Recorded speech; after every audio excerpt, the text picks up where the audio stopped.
Мінекей, егер үшөтчүлөрүңүз пулун тартпай турган болсо, магазинге тастамай туруп деп атсыздар, 1-2 күн, 3 күндөн бери истемей туруп дейсиз. Onun үчүн үшөтчүктүн ортасын бир марта басың андай.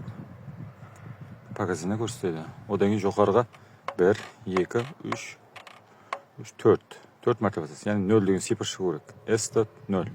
Сөйтүп ортаны кнопканы жана бир марта басасыз.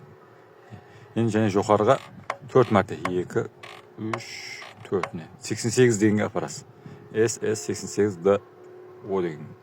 Енді және 88 шыққандан кейін бұл связь шығармай тұрып деген, yani антенна. Соны связьға шығарып жіберу үшін ортаны және бір мәрте басасыз.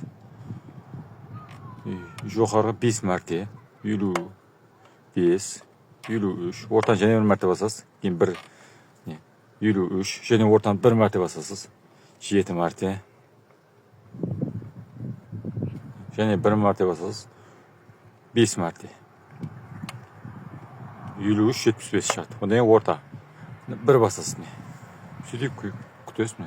Сонда өз связь шығады. Аз күтіп тұрасыз, азғантай. Күтте күтіп тұрмын, S-тің астынан Wi-Fi антенна шығады.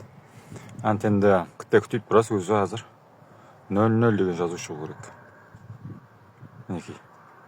00. Енді бұл связьға шықты. Оған тек үйлеріңізді сөйтіп тексеріп тұрсаңыз, мысалы 3 күн, 4 күннен связь бермей тұрып дегенде бас жіберің, антенна шығады да.